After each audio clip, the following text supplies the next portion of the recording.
ഞാൻ ഇന്നിവിടെ ഉണ്ടാക്കുന്നത് ബീഫ് പുലാവ്. അതിന് വേണ്ടി 1.5 കിലോ ബീഫ് എടുത്തിട്ടുണ്ട്. ബീഫിലേക്ക് ഈ മസാലകളൊക്കെ ഇട്ട് കൊടുക്കുന്നുണ്ട്. 5-6 ഏലക്കായ്, 5-6 കരയാമ്പൂ, 2 തക്കോലം, 2 കപ്പട്ട, 2 കറിയുടെ ഇല, പെരുംജീരകം 1 ടേബിൾ സ്പൂൺ, 1/2 ടീസ്പൂൺ സാജീരകം, 1 ടേബിൾ സ്പൂൺ മല്ലിപ്പൊടി, തൈര് 4 ടീസ്പൂൺ ഇട്ട് കൊടുക്കുന്നുണ്ട്. ആവശ്യത്തിന് ഉപ്പ് കൂടി ഇട്ട് കൊടുക്കുന്നുണ്ട്. നന്നായിട്ടൊന്ന് മിക്സ് ചെയ്ത് കൊടുക്കാം. 5-6 പച്ചമുളക്, 8 അല്ലി വെള്ളുള്ളി, 2 കഷ്ണം ഇഞ്ചി എല്ലാം ചതച്ചിട്ട് പകുതി ഇറച്ചിലേക്ക് ഇട്ട് കൊടുക്കാം. ഇനി നന്നായിട്ടൊന്നും കൂടി മിക്സ് ചെയ്യാം.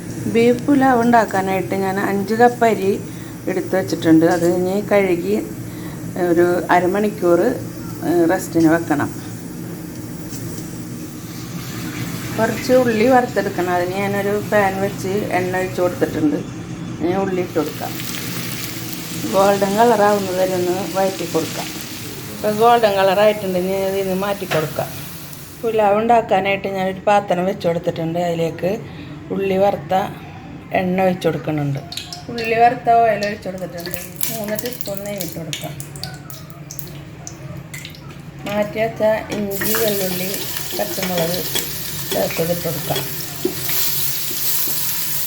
ക്യാപ്സിക്കം അരിഞ്ഞിട്ട് കൊടുക്കുന്നുണ്ട്. 1 ടീസ്പൂൺ മല്ലിപ്പൊടി, 1/4 ടീസ്പൂൺ സാജീരകം, 1 ടീസ്പൂൺ പെരുംജീരകത്തിൻ്റെ പൊടി, 1/2 ടീസ്പൂൺ ഗരം മസാല, 1 ടീസ്പൂൺ കുരുമുളക് പൊടി, ഇതെല്ലാം കൂടി ഇട്ട് കൊടുക്കാം. ഇനി ഇറച്ചി വേവിച്ച വെള്ളം കൂടി ഒഴിച്ച് കൊടുക്കുന്നുണ്ട്. ഇറച്ചി ഞാൻ മാറ്റി വെച്ചിട്ടുണ്ട്. ചോറ് വെക്കാനുള്ള വെള്ളം ഒഴിച്ച് കൊടുക്കുന്നുണ്ട്. 5 കപ്പ് അരിയാണ് എടുത്തേക്കുന്നത്. 8 കപ്പ് വെള്ളം ഒഴിക്കുന്നുണ്ട്. 2 കപ്പ് ഇറച്ചി വേവിച്ച വെള്ളം, 6 കപ്പ് തിളപ്പിച്ച വെള്ളം, 3 ടീസ്പൂൺ തൈരും കൂടി അടിച്ചിട്ട് ഒഴിച്ച് കൊടുക്കുന്നുണ്ട്. നേരത്തെ വറുത്ത് വെച്ച ഉള്ളിയിൽ നിന്ന് പകുതി ഇട്ട് കൊടുക്കുന്നുണ്ട്. ആവശ്യത്തിനുള്ള ഉപ്പിട്ട് കൊടുക്കുന്നുണ്ട്. 1 ടീസ്പൂൺ നാരങ്ങ നീര് ഒഴിച്ച് കൊടുക്കുന്നുണ്ട്. മല്ലിയില, പുതിനയില 1 കപ്പ് ഇട്ട് കൊടുക്കുന്നുണ്ട്. അരി ഇട്ട് കൊടുക്കാം. അത് 45 മിനിറ്റ് കുതിർത്ത അരിയാണത്. എല്ലാ ബസ്മതി റൈസാണ്. മാറ്റി വെച്ച ബീഫ് ഒരു പാനിലിട്ട് ഒന്ന് മൊരിച്ചെടുക്കുന്നുണ്ട്. ലേശം കുരുമുളക് പൊടി, പോരാത്ത ഉപ്പും കൂടി ഇട്ട് കൊടുക്കുന്നുണ്ട്. കുരുമുളക് പൊടി ഇട്ട് കൊടുക്കുക. പോരായുള്ള ഉപ്പിട്ട് കൊടുക്കുക. 2-3 പ്രാവശ്യം ഇങ്ങനെ ഇളക്കി കൊടുത്തിട്ടുണ്ട്.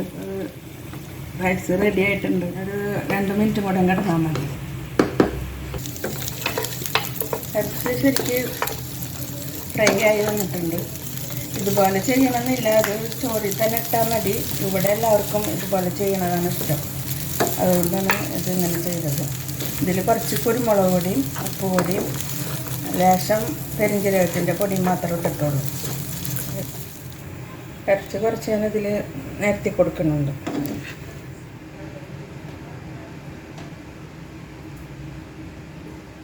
ഇതിൽ ലേശം മല്ലിച്ചപ്പൊടി മാറ്റി വെച്ച ഉള്ളി കൂടി ഇട്ട് കൊടുക്കുന്നുണ്ട്. ഇതിൽ നിങ്ങൾക്ക് മുന്തിരി, അണ്ടിപ്പരിപ്പൊക്കെ ഇടണമെന്നുണ്ടെങ്കിൽ ഇടാം. ബീഫ് പുലാവ് റെഡിയായി. ഇതുപോലെ എല്ലാവരും ഉണ്ടാക്കണം. എല്ലാവർക്കും ഷെയർ ചെയ്ത് കൊടുക്കണം, ലൈക്ക് ചെയ്യണം. ഇൻഷാ അല്ലാഹ് പുതിയൊരു വീഡിയോ ആയിട്ട് വരാം. അസ്സലാമു അലൈക്കും.